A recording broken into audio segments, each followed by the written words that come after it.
At her daughter's graduation, Emma's world shatters when her husband, Mark, announces he's leaving her. But when Emma calmly whispers a secret in return, Mark explodes in rage. What does she know that turns his smirk into screams? Before we begin, don't forget to subscribe and let us know in the comments where you're watching from. The sun shone brilliantly over the manicured lawns of Westbridge High School, a picturesque suburban campus nestled in the heart of Connecticut. The kind of school you see in movies, with ivy-covered buildings and a graduating class of overachievers dressed in crimson robes. On this day, the folding chairs were arranged in neat rows. Proud parents fanned themselves with printed programs, and graduates beamed with the thrill of completed chapters. Emma Wallace sat in the third row from the front, her dark blue dress fluttering gently in the breeze. Beside her, Mark, her husband of 23 years, adjusted his sunglasses and leaned back with a casual smugness that grated on Emma's nerves more than usual. She glanced at him out of the corner of her eye. There was something different about him today, something colder. She'd noticed the shift in the past year, late nights at work, distant glances, the scent of perfume that wasn't hers lingering on his collars, but Emma had endured it all. For their daughter, for the image, for the sake of 23 years that deserved more than just a silent collapse. Their daughter, Lila, was valedictorian. Emma had helped her write the speech, all about growth, love, and perseverance. Lila's voice rang through the speakers, proud and confident, a reflection of the woman Emma had raised. And to my parents, thank you. You taught me the meaning of loyalty, of sacrifice. This moment is as much yours as it is mine. Emma felt tears prick her eyes. But Mark was already shifting in his seat. As the ceremony ended and the crowd rose in applause, he leaned toward her and whispered, "We need to talk." Emma nodded silently. They stepped away from the crowd, behind a line of trees near the parking lot where families were taking pictures. Mark took off his sunglasses. "I'm leaving you, Emma." Just like that. No preamble, no apology. No shame. Emma stood still, arms crossed gently over her chest. "You chose our daughter's graduation for this?" He shrugged. "Better to get it over with. I've met someone. We're moving in together. I wanted you to hear it from me." She blinked, but didn't cry. "That's bold," she said quietly. He smirked, mistaking her composure for weakness. Then she leaned closer, her voice a soft whisper. "Does she know about Claire?" Mark's smile evaporated. His skin paled. "What did you say?" Emma looked at him, expression unreadable. "Claire, the assistant in your firm. The one who drove to that cabin in Vermont last November. The one who was barely 20. The one who came to me crying when she realized she wasn't your first affair." His jaw clenched. "You're bluffing." "No, I'm not. I even have the receipts. The photos. The texts." He took a step back. "You've been spying on me?" Emma shrugged. "Let's just say I've been documenting. Preparing." Mark's face turned crimson. "You vindictive little." "Oh, and Mark, I already filed for divorce. You'll be served this evening."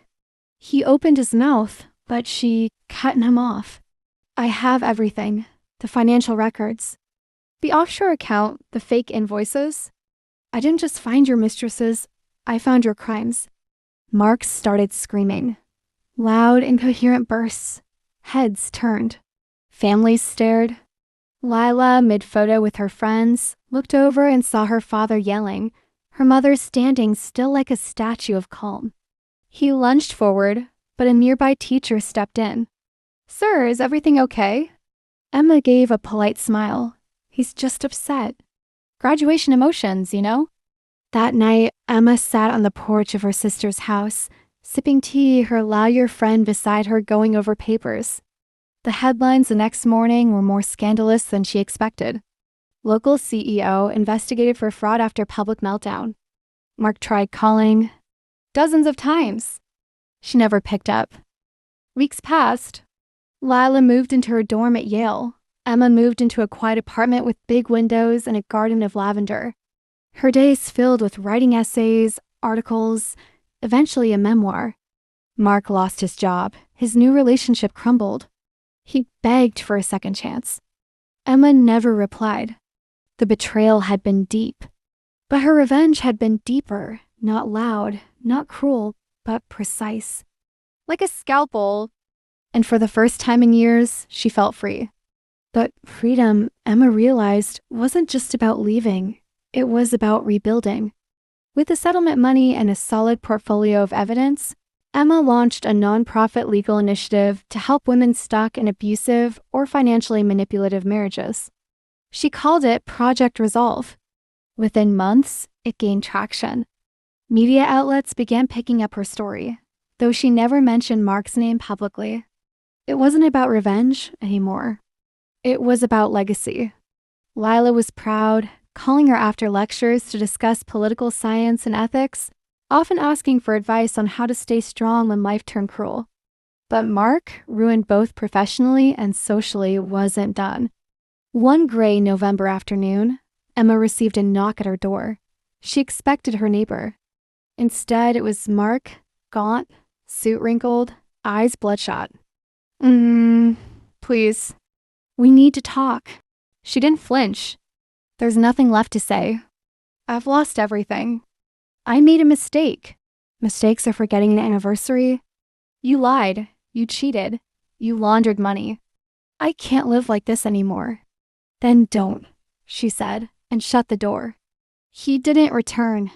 Later that night, Emma wrote a new piece titled, The Anatomy of Power: Why Some Men Fear Accountability. It went viral. Not because of the scandal, but because of its truth. 1 year after Lila's graduation, Emma stood in the same field, now the keynote speaker for the next class. She wore a deep navy suit, hair pinned neatly, eyes clear. She looked out into the crowd, then at her daughter sitting in the front row. A year ago, I sat where you are not as a graduate, but as someone whose world was cracking.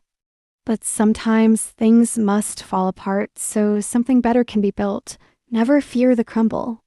Fear the silence that keeps you from rebuilding. Thunderous applause. Emma stepped down from the podium with grace, head held high.